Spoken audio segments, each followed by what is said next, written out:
민트 오디오북.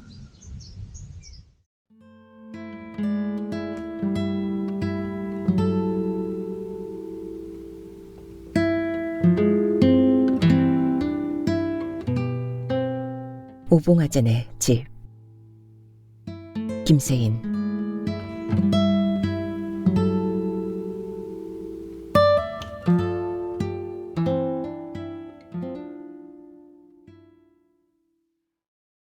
왕결을 퍼나르는 오봉아제의 손놀림이 사뭇 경쾌하다. 누가 보면 캠프파이어라도 벌이는 줄 알겠지만 실은 내 아기의 태를 태울 채비를 하고 있는 중이다. 아내가 출산을 할 모양이라고 귀띔해주자 오봉아제는 신심이 독실한 불자 같은 몸짓으로 장독대 주변으로 가서 돌부처를 한참이나 올려다 보았었다.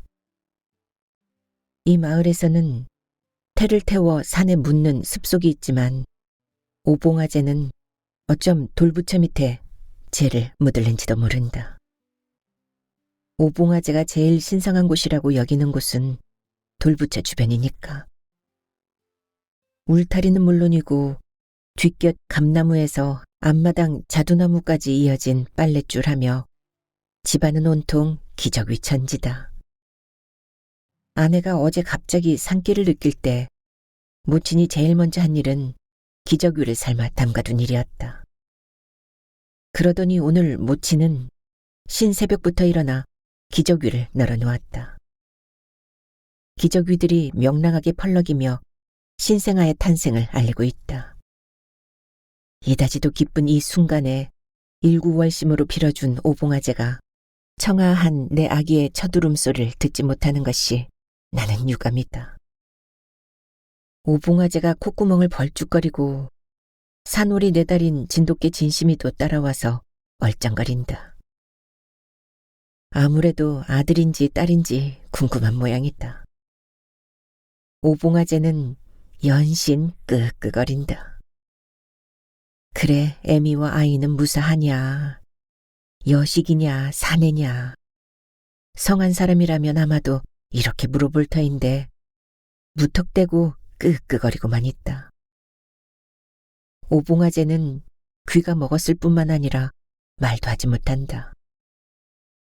끄끄끄 하고 단속적인 소리를 내지만 그건 인간의 언어라고 볼 수 없다. 개나 고양이도 필요에 따라서 제법 다양한 소리를 낸다. 오봉아제는 한때 나라에서 무료로 소아교육을 시켜주던 혜택마저도 받지 못했다. 몇 번 시도해보았지만 원체 기본적인 인지 능력이 모자라는 탓에 제외되고 말았다. 오봉아제가 비록 청각과 언어장애가 있긴 해도 우리 식구와는 아무런 불편 없이도 서로 의사교환을 해가며 살아왔다. 그런데 내가 객지로 떠돌다 보니 그동안 익혀왔던 우리들만의 소통체계를 잊은 데서 지금 같은 혼란이 일어나는 것이다.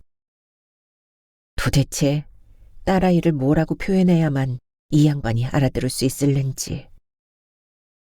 내 머릿속에 저장되어진 밑그림이 펼쳐진다. 딸, 여자, 걸. 심지어 여자 표시 동그라미 밑에 열십자가 있는 이런 기호까지 떠올랐지만 오봉아제를 이해시키는 데는 별무 신통이다. 그렇다고 인정상 모른 채 하고 넘어갈 수는 없는 노릇이어서 나는 별의별 신용을 다해낸다. 두 번째 손가락을 눈썹에 대고 한 일자를 그려 단발머리 계집아이를 흉내내보다가 쪼그리고 앉아서 오줌 누는 신용을 해보인다. 이 순간 나는 한 마리의 원숭이가 된 기분이다. 오봉아제가 내 어깨를 툭툭 친다. 뭔 소리인지 알아들었다는 뜻이다. 긴가민가 해서 내가 고개를 갸웃거리니까 오봉아제는 금줄을 매려고 갈무리에 두었던 것 중에서 붉은 고추를 집어내고는 소쿠리를 내게 내민다. 맞았소, 아재. 등을 시원스레 쳐주자 이번엔 오봉아제가 내 눈치를 살핀다. 딸을 낳아서 섭섭지 않느냐는 뜻인가 보다. 언젠가 용문산에 갔다가 천년 세월을 견뎌온 노거수 은행나무를 본 적 있다. 그런데 그 나무가 우리 집 돌부처 옆으로 옮겨져서 초록은행이 알사탕처럼 알알이 맺혀 있었다. 거대한 알사탕 부케가 후련 연꽃 묶음으로 변하더니 그 속에서 선악이 한 마리 솟아올라 궁중을 선회하는 그런 꿈을 나는 태몽으로 꾸었다. 남자가 무슨 태몽이냐고 아내에게 면박까지 받았지만 그건 분명 태몽이었고 필경 저 아이는 여아일 터이다. 나는 그때 이미 아기의 아명을 은행알처럼 희고 단단하게 자라라는 의미를 담아 백과라고 지어두었다. 섭섭하다니요. 벼락 맞을 소리를 하고 있구려. 나는 엄지손을 축혀든다. 무진장하게 좋다고.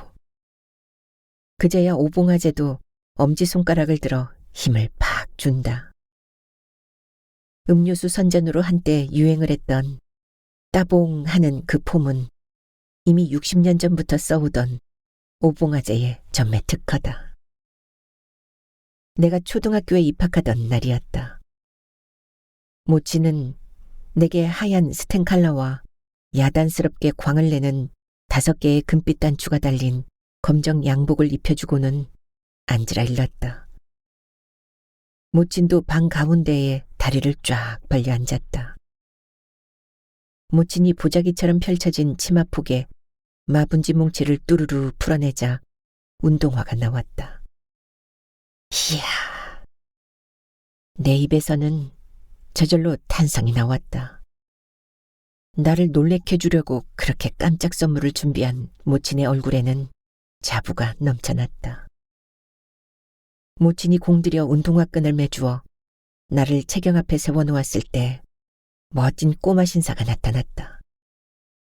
모친은 황홀한 눈빛으로 날 바라보며 눈물을 질금거렸고 밖에서는 연신 끄끄거리는 소리가 들렸다. 그날의 히로인이 된 내가 흰 운동화를 신은 발로 방문을 박차면서 마루 위에 막 한쪽 발을 떼어 놓으려는데 난데없이 새까맣게 윤이 흐르는 새 검정 고무신 2짝이 납죽 놓이는 것이었다. 난 그만 운동화 신은 발로 검정 고무신을 무참히 밟고 말았다. 그때의 참담함이라니 어린 마음에도 이건 아닌데 싶어 뚜왕 뚝배기 깨지는 소리를 내지르고 말았다. 오봉아제는 벌어진 입을 다물 줄 모르고 한참이나 넋을 놓고 날 올려다보았다.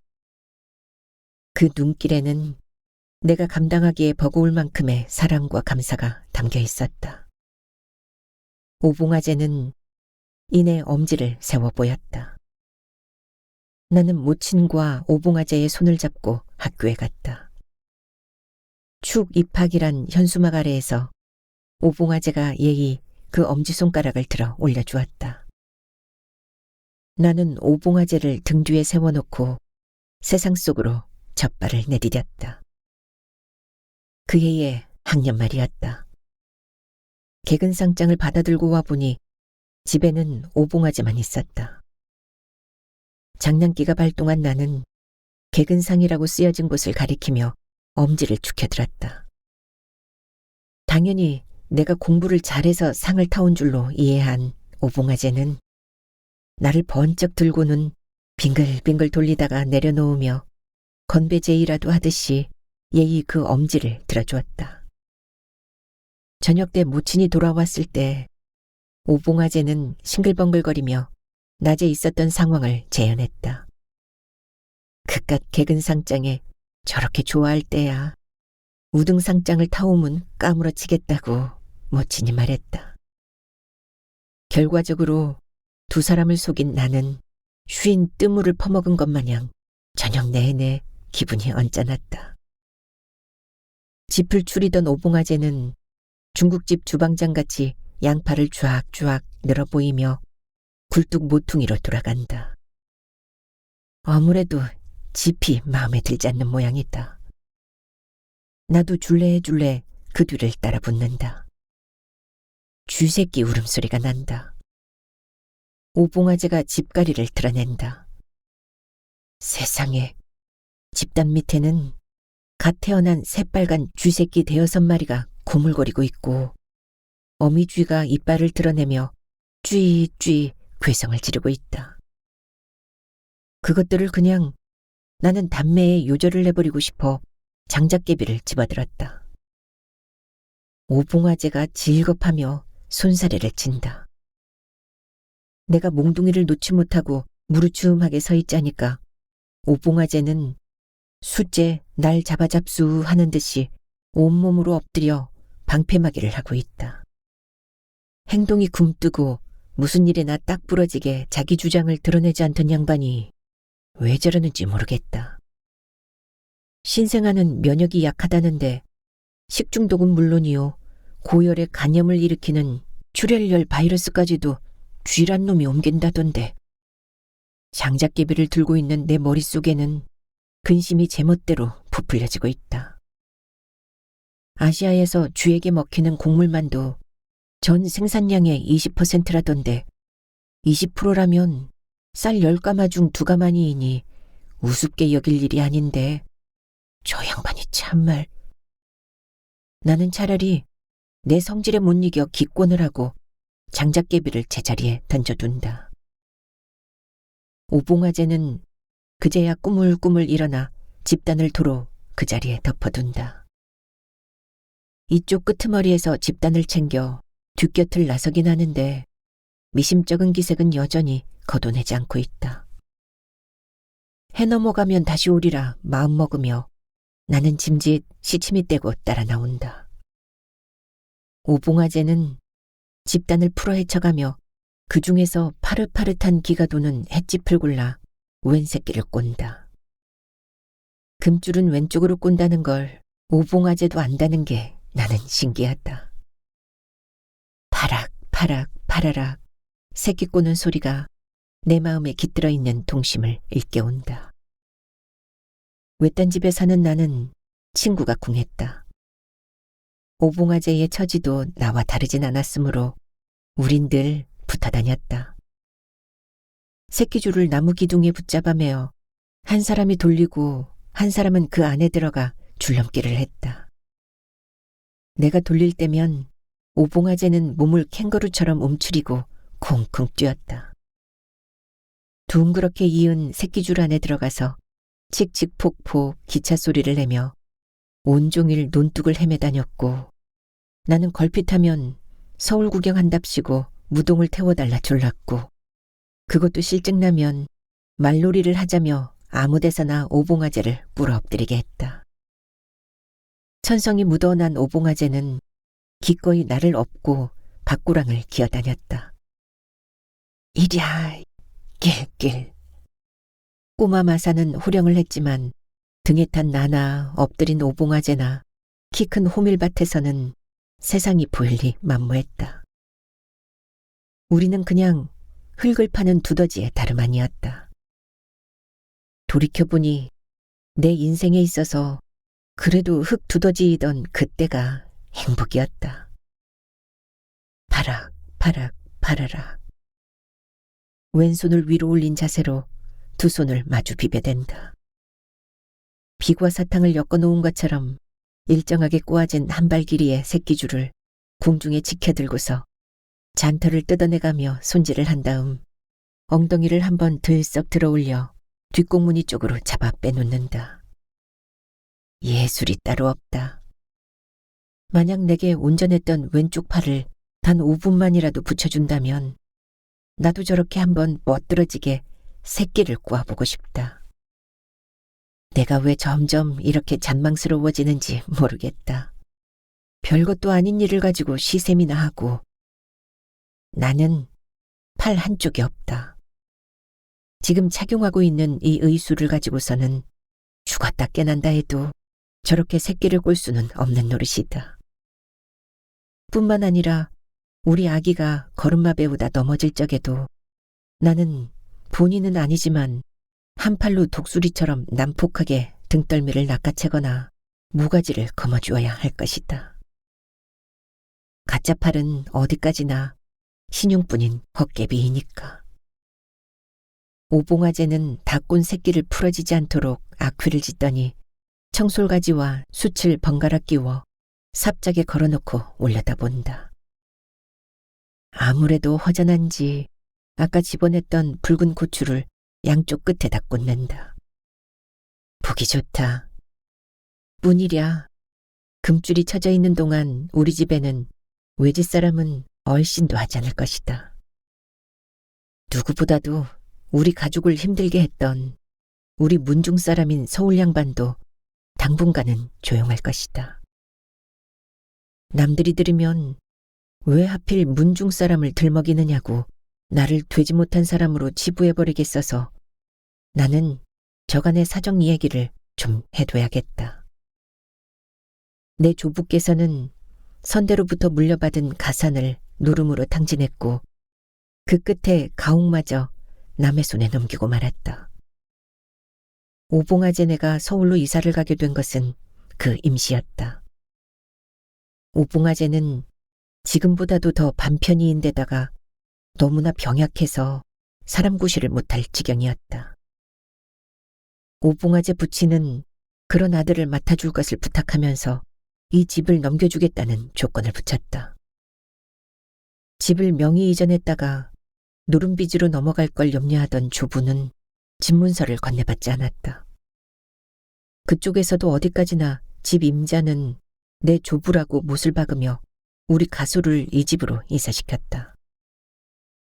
갓 시집온 모친은 구촌 시동생 뻘인 12살 아래의 소년을 그냥 오봉아제라고 불렀다.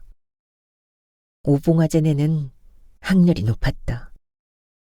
우리와 같은 성을 쓰는 집안 내인 안마을 사람들은 오봉아제를 오봉꼴이라는 여기 지명을 따라 누구나 오봉아제라고 불러왔는데 모친도 그렇게 한 것이다. 서울로 간 오봉아제 부친은 일이 잘 풀려서 문중 대소사에도 톡톡히 안 먹혀들었다.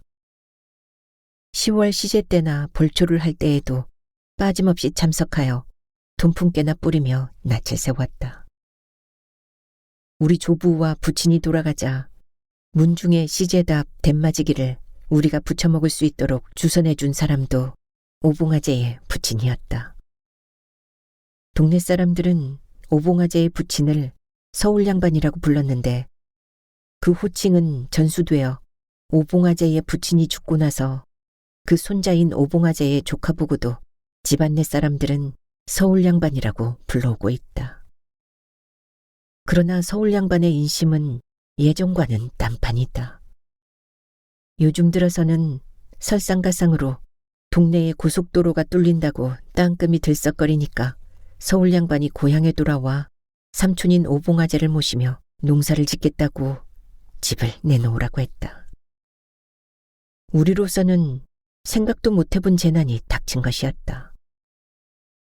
동네 집안 어른들이 나서서 이 집의 임자는 내 조부이며 동시에 오봉아제를 봐서라도 집을 서울 양반이 차지해서는 안 된다고 역정들을 냈지만 이미 서울 사람이 다 된 서울 양반은 그런 말에는 전혀 괴념치 않고 문서를 내보이며 집을 내놓으라고 종주먹을 들이댔다. 그래서 우리는 아내가 몸을 추스르는 대로 이사를 가기로 한 것이다. 금줄을 쳐놓고 보니 갑자기 우리 집이 신성한 성소가 된 기분이 든다. 이 금지구역에서 아내의 엇나간 뼈마디가 제자리를 찾을 때까지 아무 일도 일어나지 않았으면 좋겠다. 며칠만이라도 모치는 이사 걱정을 뒤로 미뤄둔 채 고단한 육신을 편히 쉬었으면 좋겠다. 오봉아제도 맷돌질에서 손을 놓고 쉬게 했으면 좋겠다. 그러고 보니 우리가 두부 장사를 한 지도 어느덧 석 달째로 접어든다. 지난 가을이었다. 나는 아내의 손에 이끌려 모란장을 갔는데 집에서 방금 해갖고 나온 손두부라며 파는 광경을 보게 되었다. 이거 진짜 집에서 해온 거냐고 아내가 물었고 두부 장수는 그렇다고 했다. 김이 오르는 두부를 양념간장에 찍어 먹어보니 맛이 있었다. 아내는 장사를 해보고 싶다고 정을 넣었다. 아내가 밥벌이를 찾아 장돌뱅이로 나설 요량으로 답사차 나선 길이라는 걸 난 그제야 눈치챘다. 아내는 이튿날부터 장사길로 나섰다. 모란장, 양평장, 장호원장 할 것 없이 경기 이남 쪽은 다 뚫고 다니는 눈치였다. 장사 나간 날은 날이 저물어서야 돌아왔으므로 조석 끼니는 모친이 책임져야 하는 날이 많아졌다. 아내는 일이 고되었던지 몸이 죽이나 있었다. 마른 몸에 맥없이 키만 꽁중하니 커 보였으며 가을볕에 그을린 아내의 얼굴은 노새의 그것 같았다. 저녁 밥상을 받으며 아내는 노새처럼 웃었다. 어머니, 좀만 참으시면 이제 우리도 잘 살게 될 거예요. 그리요, 암튼 장어다. 글피 장날엔 나도 좀 데리고 가다 와가. 장호 원장의 말이여. 모치는 청국장 뚝배기를 아내 앞으로 바투 놔주며 은근한 목소리로 청을 넣었으나 아내는 수저를 입에 문 채 뜨악한 표정만 지었다. 저녁상을 물릴 때까지 타협을 보지 못한 모치는 밥상을 들고 나가는 아내의 등 뒤에서 내게 눈짓을 보냈다. 어떻게 좀 구워 삶아보라는 뜻으로. 나는 샘가루 따라가 보긴 했지만 설거지를 하는 아내 옆에 앉아서 뱅글뱅글 맴도는 물모닥만 하염없이 바라보고 있었고 영문 모르는 오봉아재는 물색 없이 큰 함지를 내다가 물만 퍼담고 있었다. 그날 밤 모치는 늦도록 희나리꽃추에 배를 가르고 있었고 아내도 그랬다. 약정해 둔 글피가 되는 장날 아침 모치는 첫 새벽부터 일어나 맑은 물을 길어다 도토리묵을 쏘았다. 깨끗한 스테인리스 양푼에 마른 행주질을 하고 나서 공들여 묵을 퍼담았다. 바가지에서 양푼으로 묵이 쏟아질 때마다 나무의 나이테처럼 우물에 돌을 던질 때처럼 동그랗게 둥그렇게 바문이 퍼졌다. 다 퍼담고 나서 해파리처럼 야들야들하고 빈대떡처럼 둥그런 묵 누룽지를 두루루 말아주며 모치는 물었다. 어떠냐 맛이? 간장 국물이 입꼬리 쪽으로 뚝뚝 흘려지도록 한 입 크게 베어문 나는 엄지손가락을 세워 보이며 고개를 끄덕여 주었다.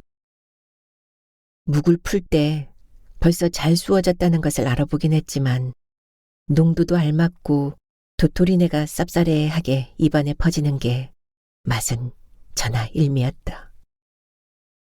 모치는 속주머니를 크게 달아 미리 마련해둔 고쟁이를 받쳐 입고 그 위에 한복 치마를 입었다. 샘을 치를 적마다 치맛자락을 들어올릴 심산인가 본데 상당히 비능률적인 그 옷차림은 누가 보더라도 조부티가 났다. 생전 처음 나서 보는 행상에 아무래도 자신이 없는지 모치는 또아리를 머리 위에 얹으며 배심 키우는 소리를 했다. 장사가 뭐 별거 있겠소? 내 물건 내주고 주는 돈 받으면 되는 거겠지. 아내가 앞장을 서고 나도 점심 도시락이 든 바켓을 들고 따라 나서는데 오봉아재가 짐을 뺏어서 지게를 버팅겨 놓고 짐을 옮겨 실었다.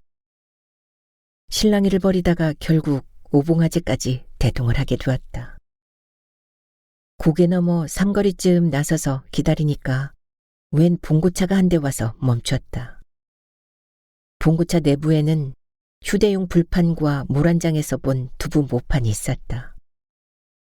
설명 없이도 그 봉고차는 아내가 팔고 있는 두부 공장에서 보낸 차라는 것을 감잡을 수 있었다. 오봉아재는 봉고차에 짐을 옮겨 실어주고는 순순히 빈 지게를 지고 집으로 돌아갔고 우린 봉고차를 타고 장흥원으로 갔다.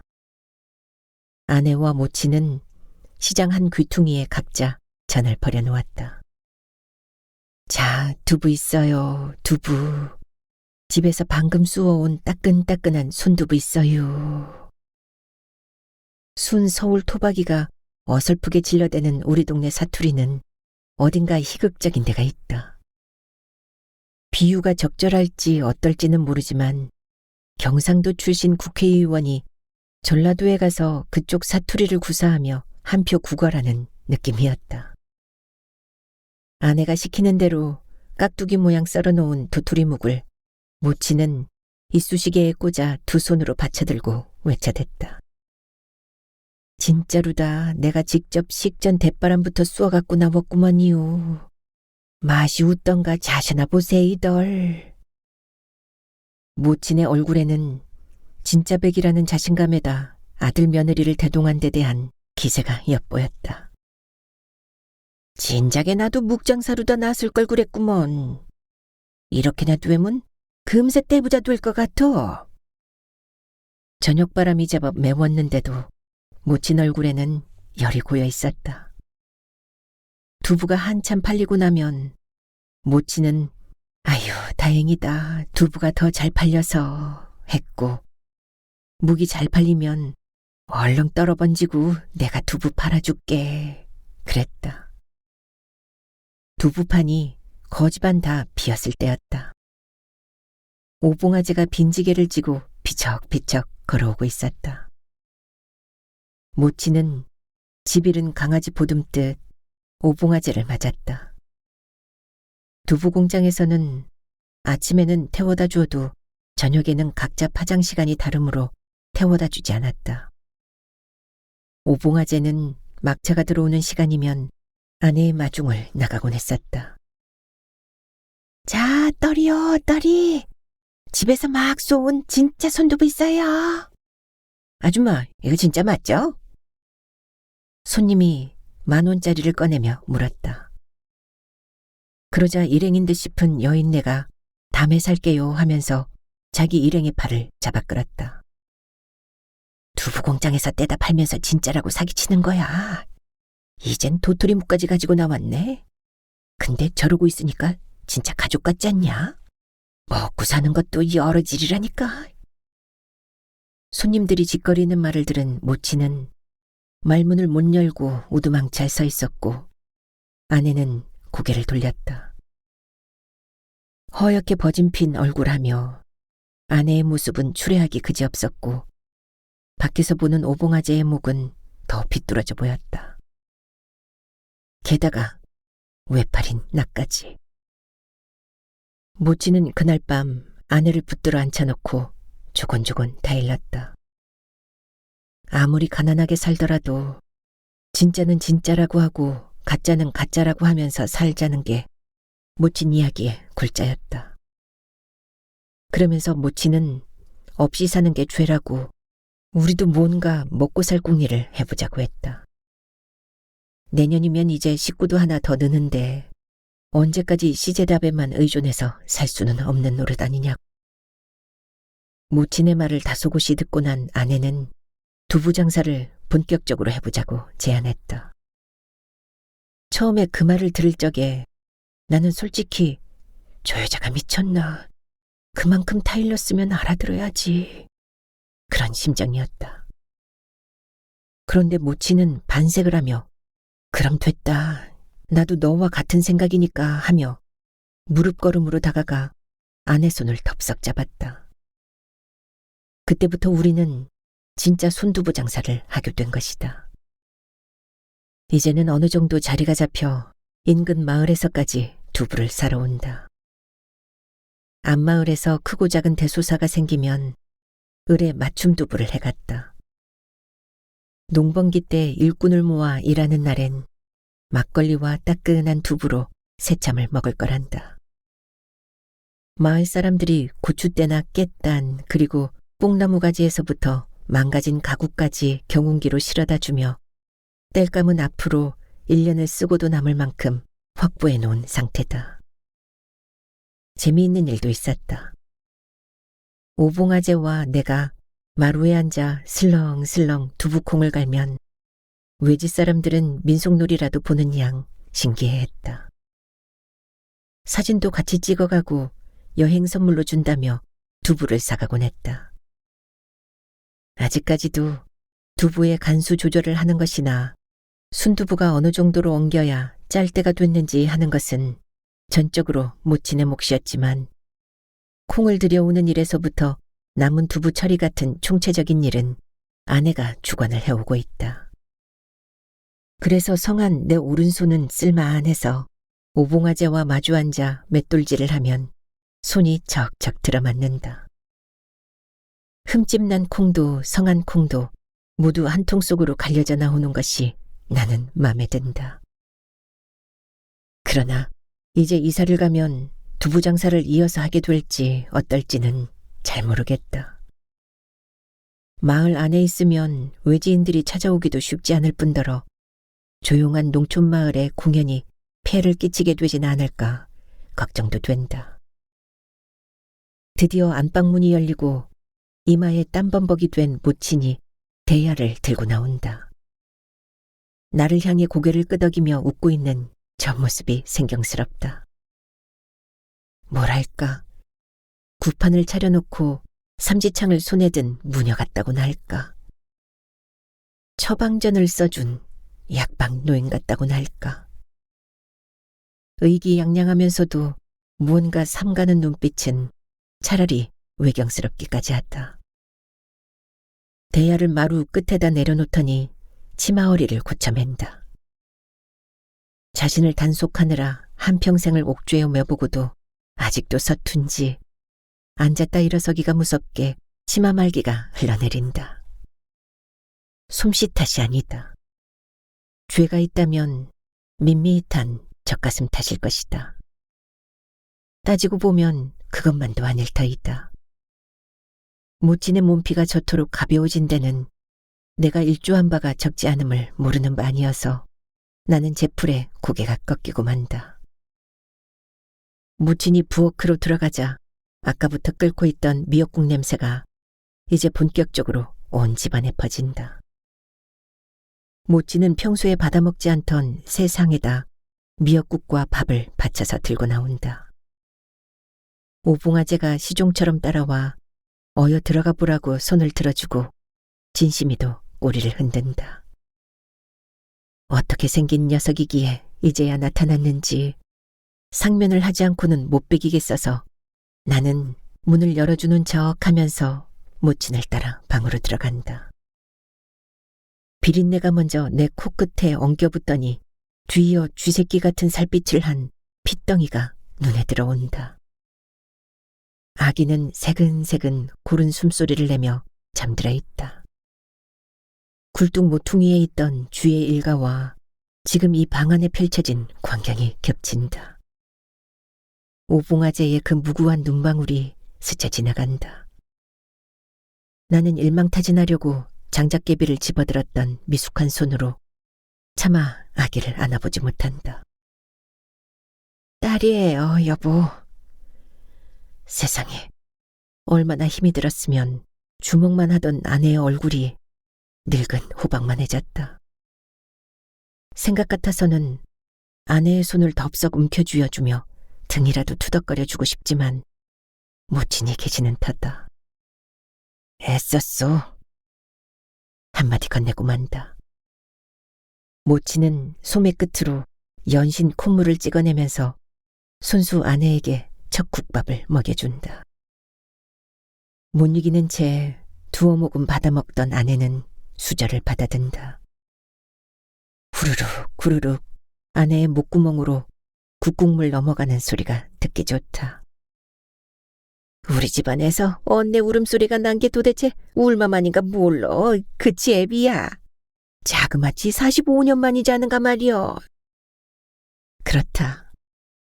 내 나이 올해 45이니 45년 만이다.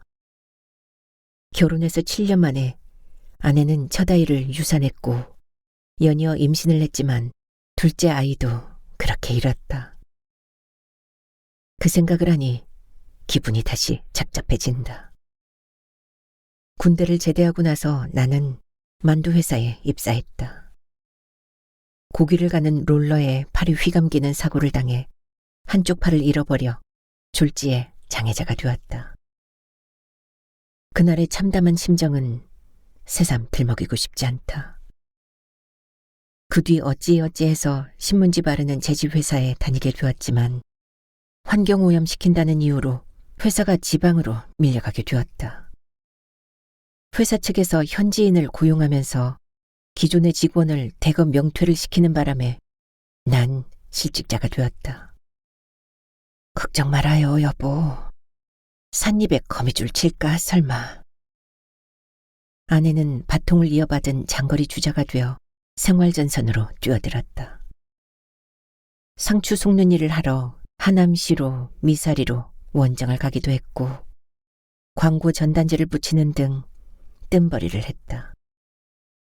그러던 아내가 대형 할인마트 생선 코너에 취직을 하게 되었다. 구경 오라고 하도 성화를 부려서 마트에 나가보았다.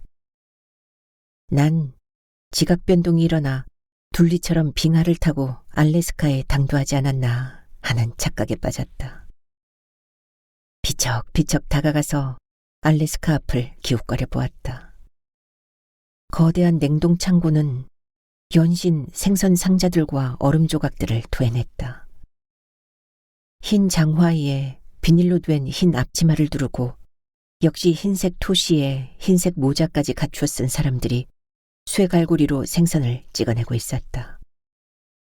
여러 날 동안 그놈의 무지막지하게 생긴 칼과 쇠갈고리가 머릿속에서 떠나지 않았다. 그날은 세일 첫날이어서 손님이 많았다고 했다. 내장이 터진 동태와 갈치를 묵직하게 들고 생글거리며 들어오던 아내는 떨이라서 반값에 샀어. 그런데도 되게 싱싱하지 여보? 종달새처럼 지저귀었다. 상냥한 아내는 수다 떨기를 좋아하는 성미였지만 그날은 저녁상을 치우기도 전에 굴아떨어졌다. 베개를 꺼내어 받쳐주고 양말을 벗기고 보니 하루 종일 장화 속에 가두어 두었던 아내의 작은 발은 볼록하게 부어 오징어 순대가 되어 있었다. 순간 내 가슴 한복판에 얼음물이 흘러내렸다. 사고가 난 것은 그 이튿날이었다. 전화를 받고 달려가 보니 아내는 이미 산부인과에 입원해서 링거를 맞고 있었다. 아내는 예의 그 쇠갈고리에 손등을 찍혔는데 너무 놀라서 그 자리에서 유산을 했단다. 오늘은 아내가 몸을 푼 지 3, 7일째가 되는 날이고 예정대로 우리는 이사를 간다. 우선 살림하는 데 꼭 필요한 물건만을 챙겨가고 나머지는 차차 옮기기로 했다. 오봉아재는 식전부터 집 안팎을 쓸어 모은 허섭 쓰레기에 불을 지핀다. 눅눅해서 제대로 불이 피어나지 않을 줄 알았는데 어느새 노간주나무 가지가 따글따글거리는 소리를 남기며 타버리고 밤나무 잎사귀도 맵싸한 냄새를 풍기며 사그라지고 있다. 갈퀴자루를 지팡이 삼아 쥐고 시름겹게 서있던 오봉아재의 얼굴이 불쾌해진다. 넷내를 핑계 삼아 식구들이 콧물을 훌쩍인다. 밥 뜸들이는 냄새가 난다. 청국장 냄새도 난다. 오봉아재는 청국장을 참 좋아한다. 화롯불 위에서 보글보글 끓어오르는 거품을 밀어내고 혓바닥이 데일 정도로 뜨거운 청국장을 한 숟갈 떠서 먹을 때에 오봉아재를 보면 청국장 먹는 재미로 사는 사람 같았는데 밥상이 방으로 들어갔는데도 오봉아재는 낳은 지 한 1회밖에 안 되어 눈도 안 뜬 강아지만 들여다보고 있다. 부정타면 제 새끼를 물어 죽이는 일이 견공들 간에 왕왕 벌어지므로 우린 당분간 진심이네를 여기다 두기로 했다. 나는 하루에 한 번 개밥을 날라다 줄 작정이다. 이제 오봉아재도 서울 양반 따라 서울로 갈 것이고 저것들만이 이 빈집을 지킬 것이다. 나는 오봉아재를 잡아 끌고 방으로 들어간다. 청국장 좋아하잖아요. 식기 전에 어서 드세요, 아재. 안 하던 헛기침까지 해가며 애써 끌어올려 보지만 모친의 목소리는 등잔 심지처럼 잦아들고 만다. 어렸을 적에 석유가 떨어지면 등잔 뚜껑을 열고 성냥개비로 등잔 심지를 돋우었다. 배꼽처럼 볼록한 등잔 꼬투리에서 심지가 솟아나오면 방안이 금시에 환해졌었다. 요술 램프 같은 그 불꽃은 이내 잦아들다가 돈등화에 맺혀있던 주황 불씨마저 사그라지고 만다. 마술이라도 좋고 요술이라도 좋으니 단 몇 달만이라도 오봉화제와 한 집에서 지낼 신통한 능력이 지금 내게 있었으면 좋으련만. 처음에 집을 내놓으라고 할 때만 해도 서울 양반은 이 집에 내려와 농사 지으며 오봉화제를 모신다고 했다. 우리가 막상 안마을에 방을 얻어놓으니까 집수리를 핑계대며 좀 더 있다가 이사를 한다더니 요즘 부쩍 읍내 부동산업자들이 드나든다. 이제 남의 집이라고 정을 떼고 나니 우리는 괜찮은데 오봉화제가 걱정이다. 무치는 애무한 사람 모함하는 것 같다만 조카한테 눈칫밥 먹기 싫어 오봉화제는 벌써부터 며칠째 곡기를 끈다시피 하고 있지 않냐고 말끝에 한숨을 달았다. 오봉화제는 모친이 쭉쭉 찢어 얹어주는 총각 짠지를 이것도 마지막이다 싶었던지 못 이기는 척 받아먹고 나서 김에 밥을 얹고 그 위에 김치 한 줄기를 같이 얹은 김말이를 모친에게 건넨다. 모친이 좋아하는 음식이다. 치마 끝을 말아쥐고 연신 콧물을 닦아내던 모친은 코를 팽 부러져친다. 그것이 신호라도 되는 양 벽을 바라보고 앉아 젖을 물리고 있던 아내의 작은 어깨도 들썩인다. 오봉화제가 후딱 일어나 문간방으로 나간다. 다른 때 같으면 전맥이 안악 배를 굴리면 석가래도 서럽다고 우는 법이라면서 국을 양푼에 퍼담아 줄 터인데 모치는 아내한테 밥 먹으라는 인사도 없이 수저를 주섬주섬 모아주고 빈 그릇을 포갠다. 아내가 아기를 내 무릎에 얹혀놓고는 밥상을 들고 나가자 모치는 시집 올 때 해온 낡은 장롱을 연다. 덜렁거리던 장롱 문짝이 아예 뚝 떨어져 내린다. 문짝을 주워 앞뒤 뒤집어보고 쓰다듬어보고 하더니 부엌 나뭇가리 쪽으로 집어던지고 나서 모치는 또 한 번 크게 코를 팽 부러져친다. 어쩌녁 내내 짐 정리를 해서 마루에 봉당에 쟁여놓아 장롱은 분명 비어있을 터인데 모친의 손끝에는 못 보던 보퉁이 하나가 달려나온다. 보자기를 끌어내자 옥색 두루마기 한 벌과 흰 무명 바지 저고리 한 벌, 그리고 그 위에 남자 버선 한 켤레가 개켜져 있다.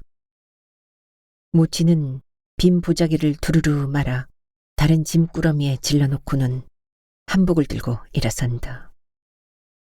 낡은 마룻장이 삐그덕 삐그덕 힘에 붙인 노친네 무릎 뼈 어그러지는 소리를 내지르며 연이어 봉당에서 오봉화제에 거쳐인 문간방 쪽으로 모친의 고무신 끄는 소리가 달박달박 들린다.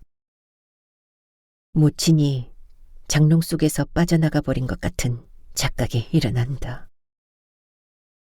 설거지를 마치고 들어온 아내는 기저귀 한 쌍을 꺼내어 탁 털어서 입에 물더니 내게서 아기를 뺏어다가 등에 엎어놓는다. 아기는 얼굴로 핏기가 벌겋게 몰렸는데도 버르적거릴 줄도 모른다. 살덩이나 다름없는 아기를 물고 있던 기저귀를 넓게 펴서 한번 동여매고는 그 위에 연두색 천혜포대기를 두른다. 살집이 없는 아내의 몸피하며 머리만 나와 있는 아기가 옥수수대에 달린 옥수수 같다. 바람에 일렁이는 옥수수대처럼 아내는 방 안에서 마루까지만 왔다 갔다 하면서 짐을 나른다. 나도 거들기 위해 한쪽 팔에 의수를 끼우고 성한 손에는 실장갑을 끼우느라 입으로 장갑 모가지를 문 채 봉당으로 내려선다. 차 오기 전에 얼른 옷부터 갈아입어요, 아재. 모친이 문간방을 향해 채근을 하자 듣기라도 한 양 오봉아재가 방문을 열고 나온다. 무슨 조화일까? 새 옷을 입으니 신수가 훤해 보이기는 하는데도 안 입던 두루마기를 걸쳐서 그런지 옥색이어서 그런지 오봉아재한테는 서늘한 분위기가 감돈다. 갑자기 명치 끝이 아파온다. 툴툴툴. 이삿짐을 옮겨주기로 한 재당수기 모는 경운기가 앞장서고 나와 동갑내기 친구가 끄는 트럭이 뒤를 따르고 서울 양반 승용차도 보인다. 서울 양반이 안마을에 들렀다가 오는 모양이다. 사람들은 손발 맞춰 큰 짐은 먼저 트럭에 실어서 떠나보내놓고 잔삭다리를 경운기에다 올려준다. 재당숙은 깨질 것 안 깨질 것 가려가며 제대로 자리를 잡아놓는다. 접시밥도 풀 나름이라더니 짐을 다 싣고도 경운기 한쪽이 비었다. 이사갈 집에 광이 없어서 묵은 살림을 죄다 태워 없애서 더 그렇다. 서울 양반은 해 떨어지기 전에 어서 가서 짐을 풀라면서 채근이더니 모친을 모셔다 드리겠다고 차에 시동부터 걸어놓는다. 모친은 괜히 쥐 생각하고 자빠졌네 하는 눈빛을 쏴주고는 아범아, 우째 오봉아재가 안 보이는 거요? 딴청을 핀다. 분위기가 일순 서먹해지자 안마을 사람들은 언니 감기 걸리겠다며 어서 시어머니 모시고 차에 오르라고 채근이지만 아내는 방으로 들어간다. 젖을 먹이려는 모양이다. 아무래도 이 양반이 무슨 일을... 모친이 이마를 짚으며 비틀거린다. 웬만한 일에는 눈도 깜짝하지 않던 양반이 저렇게 맥을 못 출 때는 뭔가 사단이 나도 단단히 났을 거라는 방정맞은 예감을 떨쳐버릴 수가 없다. 억장이 무너진다. 나는 어쩜 오봉아재를 아버지라고 믿고 살았는지도 모른다. 아니다. 아무리 자상한 아버지라도 가장구실도 변변히 못하는 머리 큰 자식을 그렇게 어여삐 보아넘기기는 쉽지 않을 것이다. 어떻게 오봉아재와 남남으로 지낼 생각을 했는지 내가 잠깐 정신이 나갔었나 보다. 방이 2칸이면 어떠랴. 한 칸은 오봉아재를 주고 당분간은 모친과 한 방을 쓰면 되지 하는 생각이 들자 이제야 오금이 펴진다. 모인 사람들도 오봉아재를 찾으러 나선다. 나는 자꾸만 방죽 쪽으로 마음이 쏠리는 것을 일부러 반대 방향으로 발길을 돌린다. 모친이 탄 서울 양반 차가 내 앞에 와서 멈춘다. 나를 태운 차가 방죽 쪽으로 간다. 당숙도 경운기를 몰고 자동차 꽁무니를 따른다. 모친은 내가 성소라고 믿는 방죽을 부정한 곳이라고 두려워하고 있다. 내가 대학 입시에 떨어졌을 적에도 팔이 부러져서 쉬러 왔을 적에도 모친은 방죽을 의식했었다. 방죽은 몇 감던 개구쟁이가 아이벤 인부가 그리고 작년에는 낚시꾼이 몸을 던진 부정한 곳인 것이다. 차는 누가 시키지도 않았는데 방죽머리에 선다. 서울 양반이 앞장서고 모친이 뒤따른다. 방죽 2개 있는 흰 물체가 보인다. 대여섯 발짝 앞서서 가던 서울 양반이 혀를 끌끌 차고 모친은 비틀거리며 구역질을 해댄다. 가까이 가보니 술병과 과자 봉지를 담은 봉투가 있고 주변에는 맥주병 쪼가리가 흩어져 있다. 그게 어째서 내 눈에는 오봉아재의 흰 고무신으로 보였는지 모를 일이다. 오봉아재는 여기 오지 않았다. 가자. 모친은 먼저 길을 잡는다. 집에 도착하자마자 나는 밤나무를 떠올리며 허실수로 뒷곁을 가본다. 세상에, 우리가 여태 찾던 오봉아재가 여기 있었다. 오봉아재는 밤 무릎을 꿇고서 맨손으로 돌부처 밑을 파고 있다. 짚을 깔아서 그랬던지 땅바닥에 닿았던 무릎 쪽은 오히려 깨끗한데 소라색 두루마기 양 끝자락과 소매 뿌리는 벌겋게 흙물이 배어있다.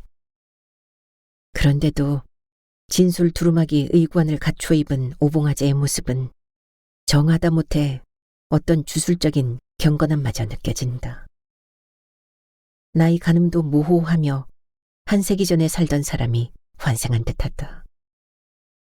돌부처와 장독대 그리고 그 옆에 우물이 있는 이 공간마저도 상당히 비현실적이게 느껴진다.